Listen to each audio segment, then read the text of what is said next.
qui disent ouais, sur la micro, un micro kiné ou quoi que ce soit, tout sera simple, mais il faut qu'il soit dans une bonne position mentale pour se faire soigner. Donc c'est aussi important. L'autre question, Batman, on va parler sur le début de championnat, les objectifs sportifs en quelques secondes. Après on aura s'il y a des questions, mais les ambitions et voilà, la situation du club à ce jour. C'est pour ça que j'ai pris un bon kiné, important de bien les choisir.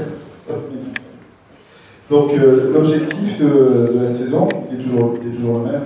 On a réussi à se maintenir parce que d'autres clubs ont déposé le bilan. Des clubs déposent le bilan assez souvent dans le sport féminin, même dans le sport masculin au niveau du volley. Donc on a eu la chance d'être repêchés, mais comme je dis à tout le monde, c'est parce qu'on est sérieux, parce que c'est bien beau de construire une belle équipe et d'avoir les 6 meilleures joueuses et d'être en play-off et pas réussir à les payer à partir de Noël. Nous, c'est pas le cas. Voilà, on dépense que l'argent qu'on a. Et c'est pour ça que cette année, nous avons un effectif qui est très réduit. Déjà l'an dernier, on avait un effectif très réduit. On avait. Combien de joueuses importantes pour faire un groupe ? Normalement, il faudrait 12 joueuses. Mais en général, les clubs qui participent au play-off, c'est-à-dire 8 équipes sur 12, le championnat de l'an dernier, c'est au moins 16-20 joueuses. Nous, aujourd'hui, on a 9 joueuses pro et une joueuse amateur. Donc, pour être clair, on joue maintien avec des petits moyens. On peut faire la surprise. Je pense que l'an dernier, si on n'a pas de casse, c'est pour ça que c'est très important, ce staff médical, si on n'a pas de casse, on peut aller chercher quelque chose de sympa. Cette année, c'est le même cas de figure. On a un effectif très réduit, mais un effectif de qualité, mais la moindre blessure qui dure, je ne dis pas une blessure de 2 semaines, on peut s'en sortir, mais une blessure supérieure à 2-3 semaines, on sera très vite en difficulté. Par contre, pour parler du groupe, on a beaucoup de nationalités, parce que la formation française est très faible. L'an dernier, on était le club qui a donné le plus de temps de jeu à des Françaises. Et le classement, quand on regarde le classement, le dernier, bon, Chamalières, donc c'est celui qui a donné le plus de temps de jeu aux Françaises. L'avant-dernier au classement également était le deuxième en termes de temps de jeu pour les Françaises. Et voilà. Donc la pyramide elle est inversée. Plus on donne de temps de jeu des Françaises, malheureusement, et plus on a de chance de finir en bas du classement. Ça, c'est une réalité. Et le règlement a changé. Les gros clubs français, avec des entraîneurs importants, parce que certains entraîneurs français, ont voulu faire passer une règle avec aucune joueuse française sur la feuille de match. Aucune joueuse française sur la feuille de match. Les petits clubs, on s'est battu pour que justement il y ait au moins une joueuse sur la feuille de match et sur le terrain, ce qui est ridicule. Et dans notre championnat, il y a 14 équipes, il y aura l'équipe de France junior. Donc les meilleures joueuses françaises seront en équipe de France, dans cette équipe-là, dans la catégorie junior. Et ensuite, on va retrouver une dizaine de Françaises éparpillées dans les clubs pro. Donc nous, on a fait un recrutement, on est allé chercher un peu partout. On va avoir 2 Brésiliennes, on va avoir une Canadienne, une Colombienne, 2 Camerounaises. Ah oui, c'est américaine, 2 Américaines, voilà, et 2 Françaises. Et on va essayer sur nos 2 Françaises, parce que c'est là aussi. La blessure, il y a des fois dans la vie, ça permet aussi il y a des passerelles, des moments clés dans une vie. Kate était notre première passeuse l'an dernier, Anne-Laure était notre deuxième passeuse. Kate se blesse, Anne-Laure se retrouve première passeuse avec beaucoup de responsabilités, parce qu'il n'y a personne après derrière elle. Donc ça faisait beaucoup, du jour au lendemain, se retrouver titulaire en pro, et en sachant que si elle passe à côté, il n'y a personne pour la remplacer. Et finalement, après cette saison, je lui ai déjà parlé de changer de poste, elle a basculé sur un autre poste de joueuse libéraux. C'est la petite, c'est pour ça que vous voyez la petite détail, c'est la petite qui rentre toujours derrière. Et donc ça va être sa première saison à ce poste-là et au plus haut niveau français. Donc on est quand même dans l'optique, même si on a beaucoup d'étrangères, on est quand même dans l'optique de former des joueuses françaises. On prend un risque, bon c'est un risque calculé, on ne fait pas n'importe quoi. Mais tout ça pour vous dire que ça devient maintenant le sport professionnel, et on le voit bien aussi au rugby, d'où la difficulté, j'imagine, avance peut-être du 15 de France. Maintenant, certains postes, les joueurs français disparaissent, ils n'ont pas de temps de jeu, et au volleyball, c'est exactement la même chose. Et pour en revenir à nous, notre objectif malgré que je fasse souvent le Calimero, que je me plains que mon staff médical n'est pas professionnel, que mon préparateur physique n'est pas professionnel, sous contrat, sous contrat avec le club, je me plains toujours, mais c'est pour essayer de tirer vers le haut le club. Mais malgré tout, malgré le fonctionnement qu'on a, on a un fonctionnement qui est très pro. Même si, quand on vous explique que je suis seul sous contrat et qu'on est obligé de se parler par téléphone, malgré tout, toute l'organisation, je pense qu'on n'a rien à envier, on passe plus de temps, mais on n'a rien à envier à d'autres sports professionnels de la région, sauf qu'on a moins moyen. Voilà. Très bien, Atman. Ce que je veux dire, les matchs toujours à Chartreuse, c'est ça? Vous faites quelques matchs des fois à la Maison des Sports, sur des grosses opérations, c'est ça? Moi, simplement, avant qu'on se sépare, qu'on donne des questions, je tiens à souligner l'état d'esprit, pour ceux qui ne connaissent pas, l'état d'esprit des filles des Panthères de Chamaillère, parce qu'elles sont toujours en train de s'éclater, elles sont toujours pleines de pêche. Et c'est vrai qu'Atman, même si on ne se voit pas souvent, je trouve que c'est un entraîneur qui est respectueux, qui est respecté et respectable. Voilà, et comme ils disent, malgré les petits moyens qu'ils ont, il faut faire l'effort de se déplacer. Voilà, parce que c'est vraiment sur l'équipe ou le staff, voilà, c'est des gens bien. La preuve, ils ont répondu présent encore aujourd'hui, comme il avait fait pour le recrutement. Donc, je tiens sincèrement à tous vous remercier. Je vais aller vous voir absolument cette année. On fera une soirée après ensemble, j'espère. Et vous remercier en tout cas de votre présence aujourd'hui. Donc, je pense qu'on peut les applaudir s'il vous plaît.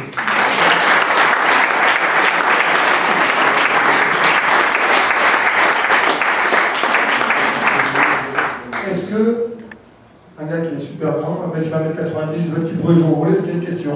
Voilà, monsieur Lamort. Allez, vous 1m52. 72. À 72, on peut jouer au volley? Oui. Non, moi je voulais savoir, comparaison, il y avait à une époque, je ne sais pas si vous vous souvenez, le volleyball club de Rion, qui était aussi à haut niveau, et je pense qu'ils avaient peut-être des moyens différents, enfin vous pourrez m'en parler. De faire la comparaison sportive et savoir les subventions, comment elles étaient à l'époque et aujourd'hui.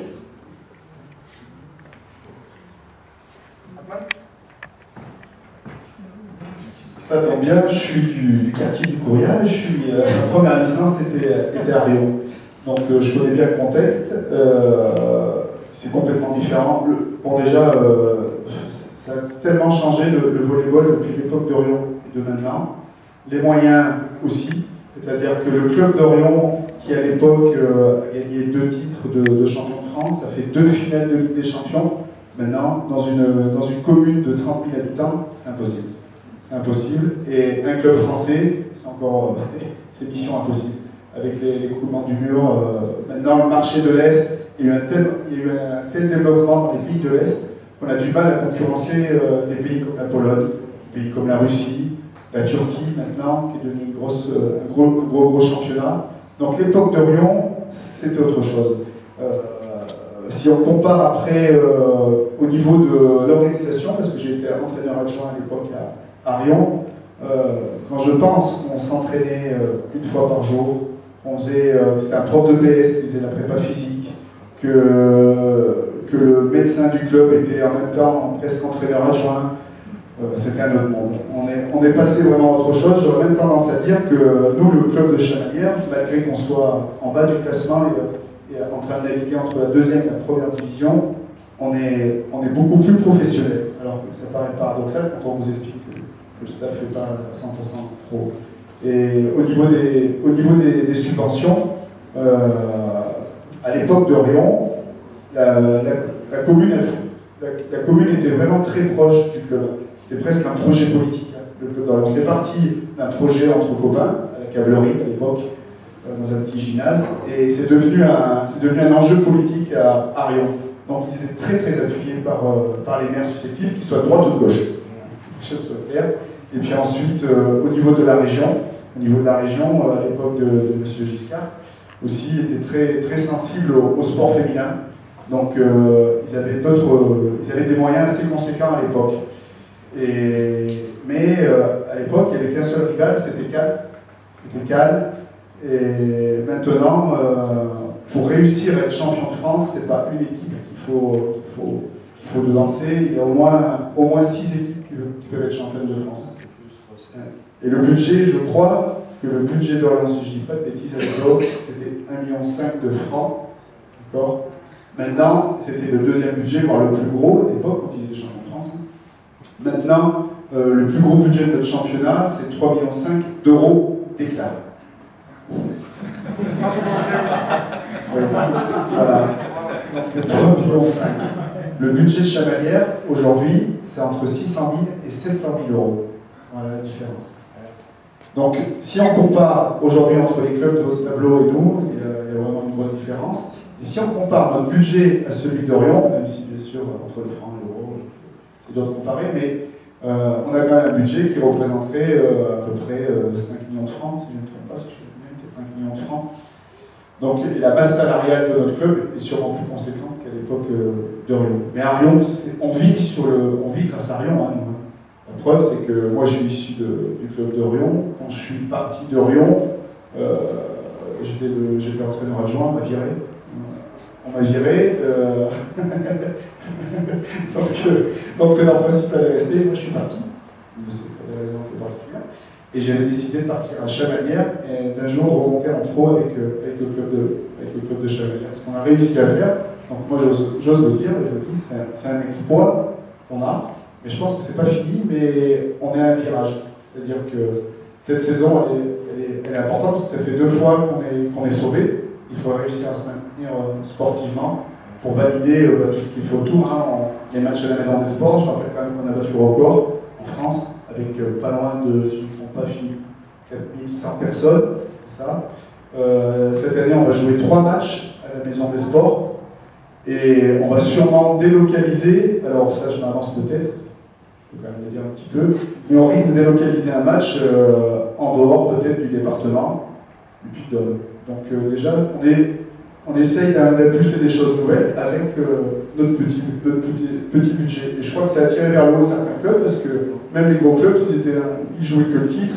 Maintenant, il n'y a pas que le titre qu'on joue, c'est aussi remplir les salles, essayer d'amener quelque chose de nouveau. Donc là-dessus, on est novateur. Et au lieu de prendre une 10e joueuse, on a préféré embaucher quelqu'un pour s'occuper de la communication et du marketing, et on le ressent. Bon, merci à tous les 4.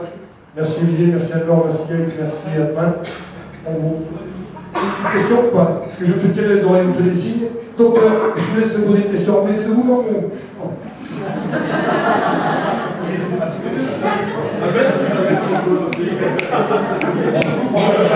question. On sait qu'en général, dans les systèmes de santé, dans les entreprises, dans les clubs de sport, y compris de haut niveau, la prévention, c'est ce qu'on fait de moins bien. Est-ce que vous, dans des circonstances où votre effectif quantitativement est plutôt faible, vous avez ce luxe de pouvoir encore faire la prévention de blessures? Olivier, Atman, Olivier. Voilà. Voilà. Donc nous, en fait, au niveau de l'organisation, comme Anne-Laure le disait, donc déjà, nous, on est 2 kinésithérapeutes au sein du club. Donc on a la moitié des joueuses chacun. Moi, ce que je fais notamment avec les joueuses qui viennent à mon cabinet, c'est que je les vois régulièrement, qui est blessure ou pas, en fait, pour permettre de faire de la récupération, de faire de la prévention sur certaines blessures, hein, potentielles blessures notamment, parce qu'on sait actuellement, voilà, statistiquement, j'en ai parlé encore avec certains groupes pros, et en fait, on s'aperçoit notamment, on va parler un peu du football, mais que sur 15 ans, malgré le fait que les stats se soient améliorés, que les infrastructures soient améliorées, que les clients se soient améliorés, en termes de prévention et de blessures, on en est quasiment au même niveau. C'est-à-dire qu'actuellement, on fait de la prévention, mais les charges, les contraintes de charge, donc sur le terrain, ont augmenté. Donc oui, c'est difficile d'en faire, mais moi, par exemple, de ma part, et également mon confrère Mathias Petit, qui s'occupe du club avec moi, on fait de la prévention, on les joue régulièrement, et on fait en sorte, en tout cas, que les petits bobos, les petites blessures ne deviennent pas justement des grandes blessures qui, comme Kate par exemple, voilà, sera banni des terrains pendant 1, 2 ou plusieurs semaines. Voilà. En tout cas, moi, c'est ce que je mettais en place quand j'étais dans le domaine du football, et on avait un staff. Voilà, on était constamment sur le terrain, donc c'était différent. Mais je crois que c'est un peu cette philosophie qu'on a essayé de mettre en place, en tout cas Catman a mis en place au sein de son équipe, et qu'on essaie en tout cas de respecter pour lutter entre guillemets la classe.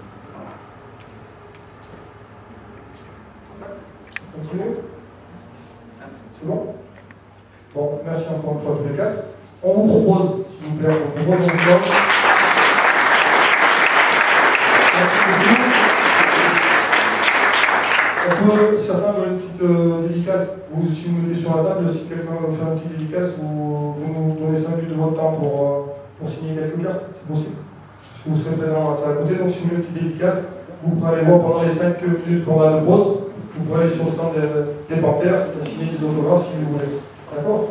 On donne 5 minutes de pause et la première intervention de Yann Caillot, qui est